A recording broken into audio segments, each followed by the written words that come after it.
bersama pimpinan umum Wahda Islamiyah Ustadz Dr. Kiai Haji Muhammad Zaitun Rasmin LCMA Hafizahullah. Kepada beliau disilahkan. Assalamualaikum warahmatullahi wabarakatuh. Ya. Alhamdulillah wahda. Wassalatu wassalamu ala man la nabiyya ba'da wa ala alihi wa sahbihi wa wala wala haula wala quwwata illa billah. Pentingnya ilmu dan peran para ulama. Salah satu dari fakta dan fenomena yang menarik ya pada saat terjadinya pandemi COVID-19 ini adalah orang kembali kepada ilmu ya. Orang mencari mana yang benar, orang mencari mana yang bisa menjadi tuntunan. Di samping orang juga mencari seperti apa petunjuk syariat di dalam misalnya memberi kemudahan pada kesulitan yang mereka ada. Ya. Bukan semata-mata ingin memudah-mudahkan, bukan, tetapi hidup ini harus berjalan. Ya. Orang Inggris bilang the show must go on. Ini hidup tidak bisa di stop. Tapi ada hal-hal yang menjadi sulit di saat-saat seperti yang dialami oleh para tenaga kesehatan. Nah, mereka kembali bertanya bagaimana ilmunya. Begitu juga secara umum umat, bagaimana ilmunya. Dan alhamdulillah kita mendapatkan ilmu, ya, baik itu baru kita ketahui atau menguatkan apa yang sudah kita ketahui sebelumnya, namun kurang kita dalami, ya. Jadi ada hal-hal yang baru, kemudian ada yang mungkin sudah pernah kita dengar. Di antara yang baru, ya, di antara yang baru adalah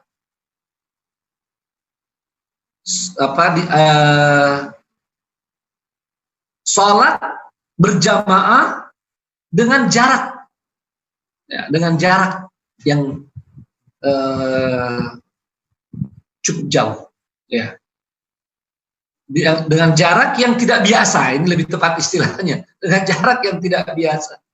Di mana wajar kalau kebanyakan orang merasa risih di awalnya dan merasa bahwa ini aneh.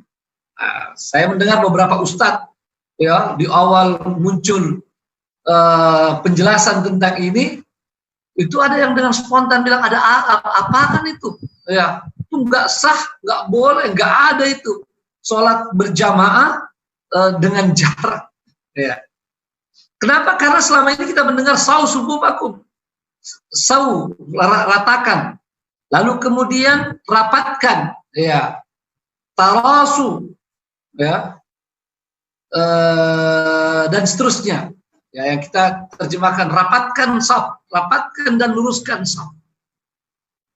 Dan di situ setelah dijelaskan oleh para ulama baru ternyata ini ilmu yang selama ini kita tidak ketahui, ya, bahwa kita bisa sholat ya, berjamaah dengan tanpa merapatkan shaf. Dan di situ kemudian orang baru sadar, termasuk sebagian thalabatul ilm, baru sadar bahwa memang merapatkan shaf itu bukan syarat sahnya sholat berjamaah. Ya, dia hanya syarat kesempurnaan. Ya, makanya dalam ucapan imam itu min tamam, ya, min tamamis shalah artinya salat berjamaah itu. Ya, fa inna taswiyatas sufuf min tamamis shalah. Itu contoh, ya. Dan alhamdulillah kalau sekarang sudah tidak lagi menjadi polemik. Bahkan orang-orang yang tadinya menolak itu dan sudah rindu ke masjid akan mengatakan izinkan kami ke masjid karena kami juga akan jaga jarak. Ya, alhamdulillah. Nah, saya tadi baru baca postingan Ustadz Yusran jazahullah khairan, bahwa di Saudi Arabia pun seorang syekh besar, ya, seorang syekh besar memang awalnya ketika ditanya mengatakan tidak sah salat yang dengan tidak merapatkan, salat berjamaah dengan tidak merapatkan saf, yang berjarak 1 meter atau lebih. Kalau di Saudi sekarang, saya termasuk yang kaget, itu ditetapkan minimal 2 meter, ya, minimal 2 meter. Dan sebentar kita mungkin akan mudah memahami ketika saya menjelaskan sedikit tentang COVID-19 ini, ya. Mudah-mudahan waktu cukup nih. Ya, kalau tidak salah rencana sampai 10.30 paling maksimal. Tapi saya hampir jam 10 tadi baru mulai. Ya. Baik.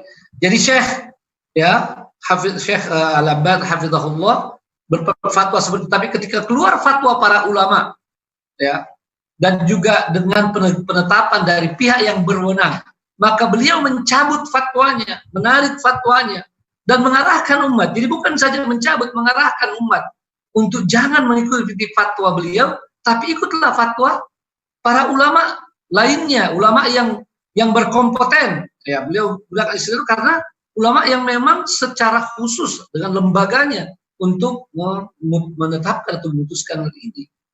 Dan di situ banyak pelajaran.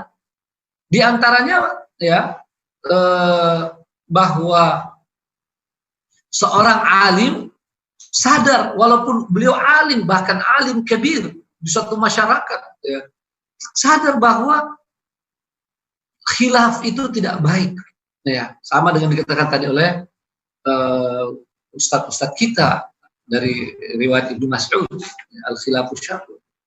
Nah, ini tentang ilmu. Ada yang kita barangkali samar-samar sudah tahu, tapi kita belum belum kuat tentang itu, karena memang ada syubhatnya juga, atau ada khilafnya, seperti memakai masker waktu sholat. Sebagian orang sudah tahu, ada yang baru tahu, ada yang sudah tahu, tapi belum kuat bahwa ternyata bisa orang sholat pakai masker. Nah, ya. Padahal selama ini perempuan kita tahu kalau pakai niqab, pakai cadar, kalau sholat harus dibuka. Karena memang ada riwayat-riwayat yang dilarang seseorang menutup mulut ketika sholat. Dan para ulama-ulama fikih sudah menegaskan makruh hukumnya memakai masker atau seperti cadar waktu sholat. Kecuali, nah di sini, ketika dikaji lagi oleh para ulama, biasanya kalimat-kalimat yang sudah dibaca itu ternyata kurang diperhatikan karena tidak ada hajat saat itu, ya. Jadi kecualinya itu sudah dibaca, tapi karena tidak ada kebutuhan saat itu kurang diperhatikan. Di saat ada kebutuhan, maka kembali dibaca, kembali dikaji, dan akhirnya menjadi ilmu yang disebarkan kepada umat. Ya. Itu sebagai contoh. Nah, contoh lain yang kita sudah ketahui, yang kita sudah pahami, ya, secara umum, tapi kita belum mendalami dan belum mengamalkannya. Itu sholat di rumah, ya, saat ada halangan. Ini sebetulnya bukan ilmu baru, bukan ilmu baru. Hampir semua orang Islam sudah mendengar itu, bahwa kalau ada udzur boleh di rumah, ya, boleh di rumah kalau ada udzur, ya. Baik udzur syakhsi, udzur pribadi-pribadi, ahlul a'dad, atau udzurnya itu umum. Artinya udzur perjalanan ke masjid, atau di masjidnya sendiri ada masalah, ya. Misalnya ada binatang buas di situ, ada binatang berbisa, dan sebagainya. Ini rata-rata sudah tahu. Tetapi memahaminya secara mendalam itu ternyata memerlukan kondisi, ya, tertentu, ya, dan memerlukan pengamalannya. Nah, maka di awal ya banyak juga hati kok tidak seret, ya. Apalagi memang alhamdulillah orang-orang, ya, yang sudah rutin sholat di masjid, baik meyakini wajibnya atau sunnahnya, sudah ibaratnya hatinya terikat dengan masjid. Berat untuk tidak ke masjid, tapi ini ilmu. Ini ilmu, ya, yang harus diikuti. Di mana ilmu itu adalah panduan kita, penuntun kita. Ilmu adalah panglima kita. Dan Islam datang ini membawa ilmu. Islam datang memerangi kebodohan, memerangi kejahilan, ya, memerangi ketidaktahuan, dan menjadikan ilmulah sebagai panglima.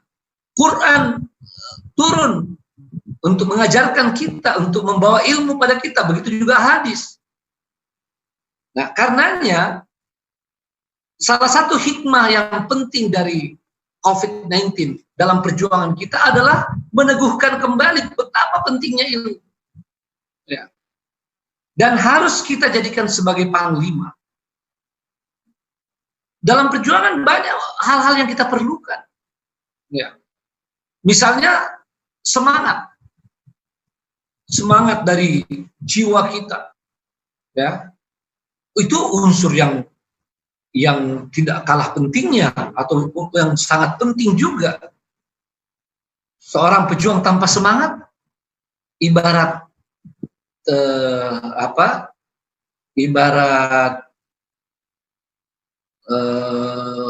mobil tanpa bensin, ya.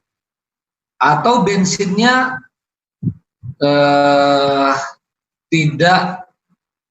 tidak sesuai standar, ya. Sehingga kalaupun dia bunyi, ya tidak bisa jalan sebagaimana mestinya. Jadi harus ada semangat di dalam perjuangan. Tetapi semangat ini tidak bisa kemudian yang menjadi dominan di atas ilmu. Ya, ilmu tetap harus dipanggil. Begitu juga dengan hal lain, misalnya tentang akhlak, ya, tentang etika. Ini juga sangat penting. Sebagaimana contoh dari Nabi SAW. Apalagi kita sering mendengar perjuangan Nabi, dakwah Nabi SAW. Tidak saja secara lisan begitu kuat, tapi secara akhlaknya. Nah, itu juga sangat penting. Tetapi tidak boleh dikalahkan oleh ilmu. Ilmu yang benar. Ilmu yang bersumber dari Quran dan hadis. Dan ini penting untuk disampaikan kepada para jamaah dan para umat Islam. Bahwa harus kita tahu batasan antara ilmu dan lintasan pemikiran atau informasi dan perasaan. Itu beda. Ini hanya karena kadang-kadang kita tidak dalami, seolah-olah sama, sehingga ada yang berbicara, kenapa kita tidak ke masjid? Kenapa kita takut dengan corona? Itu makhluk Allah. Ya. Orang ini kalau ada musibah, dekat kepada Allah, jadi harus ke masjid, bukan menjauhinya. Orang yang berbicara seperti ini, ya, apalagi kalau dia memang sudah dikenal sebagai ustadz, apalagi dengan pakaian, pakai sorban misalnya, ya, dengan penampilan, orang kira ini pembicaraan ilmu. Padahal itu bukan pembicaraan ilmu. Itu pembicaraan pemikiran sepintas atau perasaan. Ya. Kalau kita kembali pada definisi ilmu adalah pengetahuan yang terstruktur. Pengetahuan yang mempunyai dasar yang jelas dan terstruktur, tersistem. Ya. Apalagi kalau kita berbicara, kita memerlukan ilmu bukan ilmu biasa, ilmu yang mendalam. Nah, kalau sudah berbicara itu, tentu sudah lebih detail lagi. Nah, ini sebagai contoh. Dalam masalah ini, maka bagi perjuangan kita tegaskan lagi betapa pentingnya ilmu, dan COVID-19 sekarang ini memberikan hikmah itu. Ya, tidak cukup di umat ini sekedar pengetahuan biasa, ya, pengetahuan sepintas. Ya, perlu pengetahuan yang mendalam, itulah ilmu. Ya, perlu mendalam. Dan kalau kita dengar para ulama mengatakan al-faqih itu Bukan yang tahu, bukan saja yang tahu antara hak dan batil, ya, antara benar dan salah. Tetapi al-faqih itu adalah yang tahu khairal khairaini wa syarras syarraini. Kalau membedakan antara hak dan batil, ini alhamdulillah umum. Dan memang ada dalam Islam namanya ma'lum minad din bil darurah, yang diketahui secara aksiomatis dari din ini. Ya, itu pengetahuan biasa, tapi ilmu, apalagi ilmu yang mendalam, adalah yang bisa mengetahui mana yang lebih baik daripada dua kebaikan dan mana yang lebih buruk dari dua keburukan.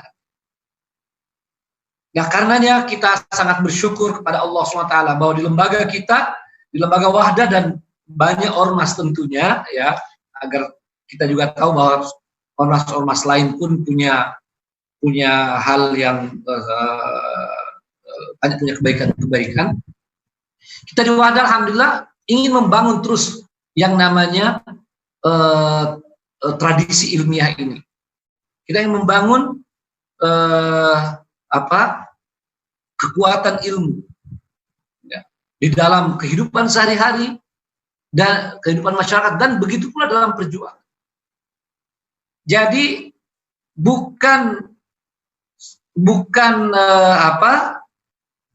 semata-mata kita cukup dengan info-info, ya. Apalagi, ya, ini saya takut lupa, info-info itu harus kita hati-hati. Itu bisa terkena pada hoax atau kadzib, dusta, atau info yang tidak jelas. Nah, itu. Kalau yang hoax, kadzib, itu otomatis tidak boleh untuk disampaikan. Tidak boleh disampaikan, tidak boleh dipromosikan, tidak boleh di-share.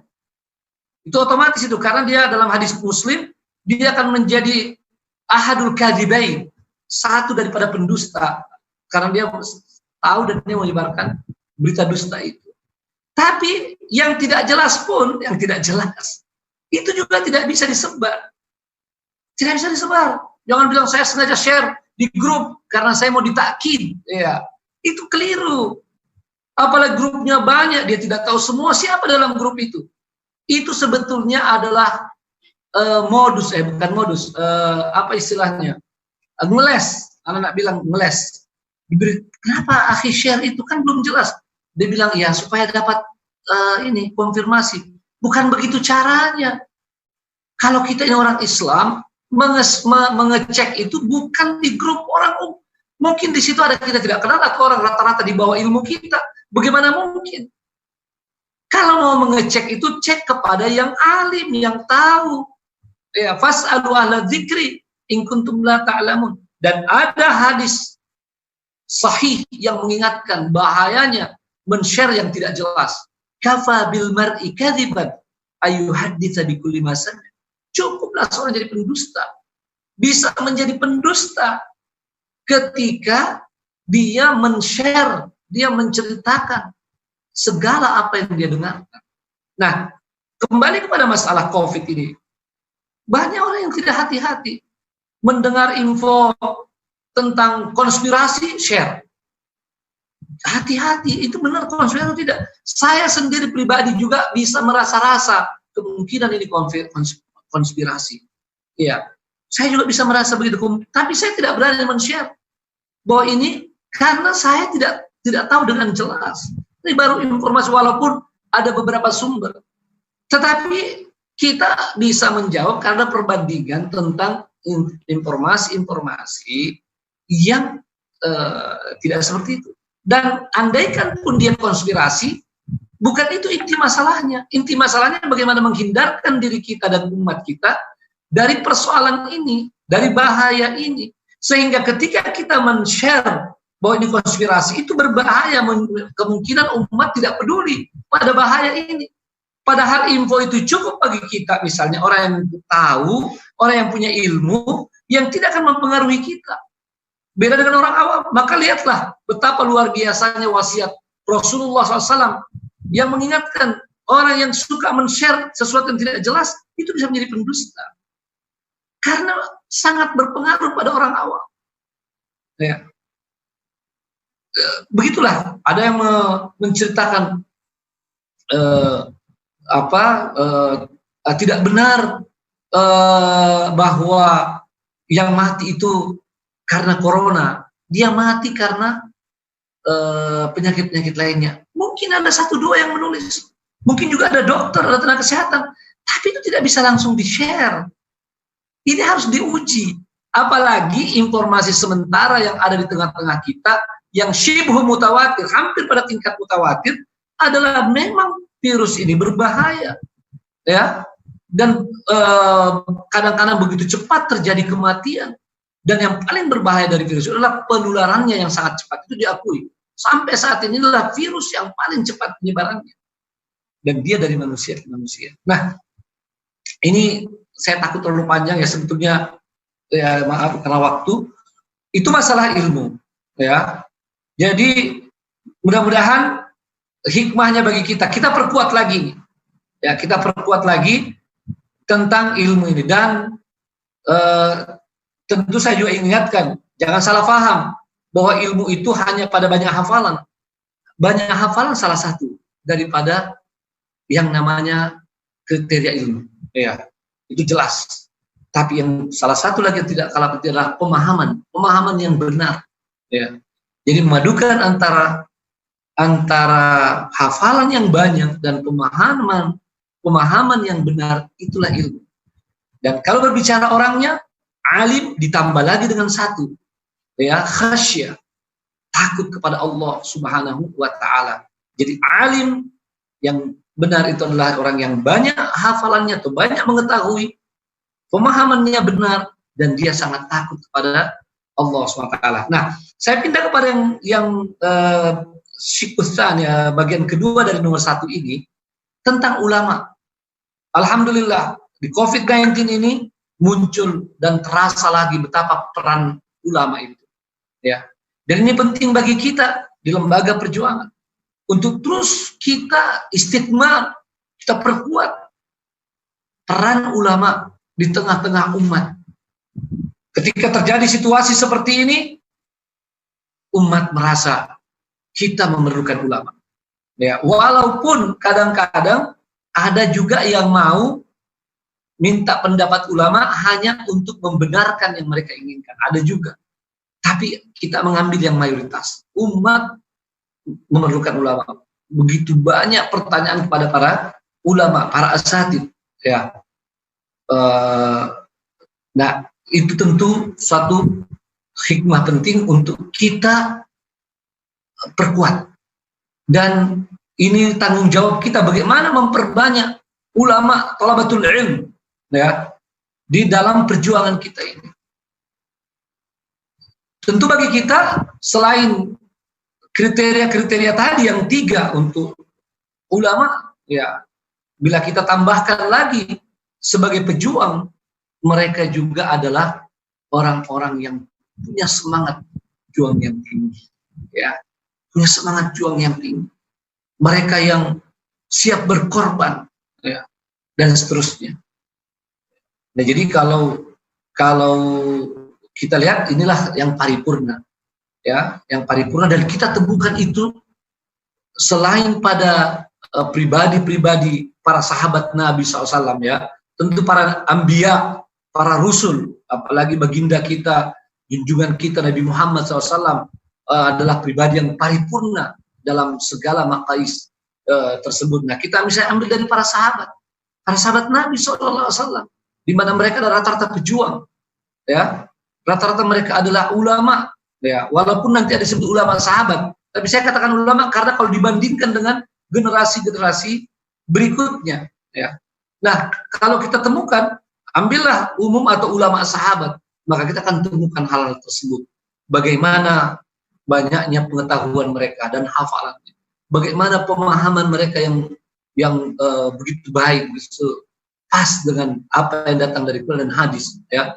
Lalu kemudian yang ketiga, khasyahnya, termasuk dengan ibadah-ibadah yang mereka lakukan, ya, yang menunjukkan khasyah. Salah satunya juga tidak gampang berfatwa.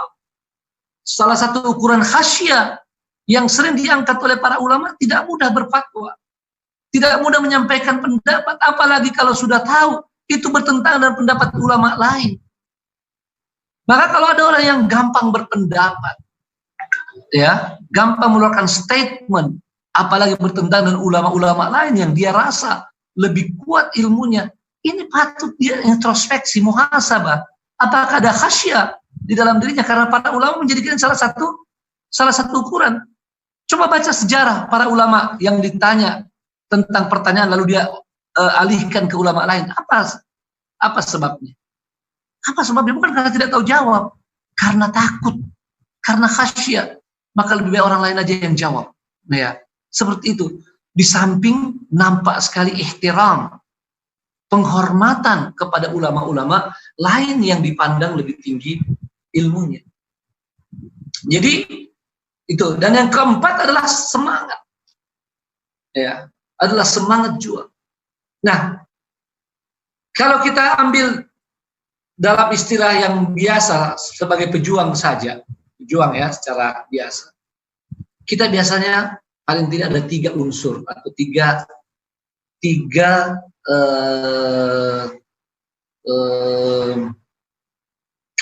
ya unsur pokok ya, ada 3. 1 ilmu, 2 semangat, 3 rajin ibadah. Ya, zuhud kalau ditambah lagi zuhud, ya. Ini semua adalah sifat dari para pejuang. Tapi ingat, yang jadi panglimanya adalah ilmu. Bagaimanapun semangat juang, semangat ibadah harus berkiblat pada ilmu. Kalau tidak, seperti dalam sejarah panjang umat Islam, banyak bidah-bidah muncul karena semua semangat beribadah saja. Semangat yang selalu dibawa pada pemikiran sepintas atau perasaan. Kayaknya lebih baik begini, kayaknya akhirnya menjadi bidah. Ya. Di samping karena semangat saja, akhirnya menjadi khawarij, menjadi mutatarrif. Tapi ketika semangat ya juang, semangat ibadah dipadukan atau dituntun oleh ilmu, itulah yang sangat diharapkan dalam perjuangan ini. Maka kita dengan menyadari terbentuknya atau munculnya peran ulama yang sangat luar biasa di dalam kondisi ini membawa hikmah pada kita untuk memperbanyak lahirnya ulama atau thalabatul ilm. Artinya orang-orang yang menjadi kader calon ulama atau para pejuang ya, para pejuang dari para dai, para mubaligh ya, para pekerja sosial kita ya, al-muslihun, tapi mengikuti sifat-sifat ulama itu ya, sifat-sifat mereka, yakni ilmu yang jadi panglima didukung oleh semangat juang dan semangat ibadah. Nah, ini hal yang penting untuk yang pertama. Sayang waktunya terbatas. Barakallahu fikum ya. Wa jazakumullahu khairan. Assalamualaikum warahmatullahi wabarakatuh.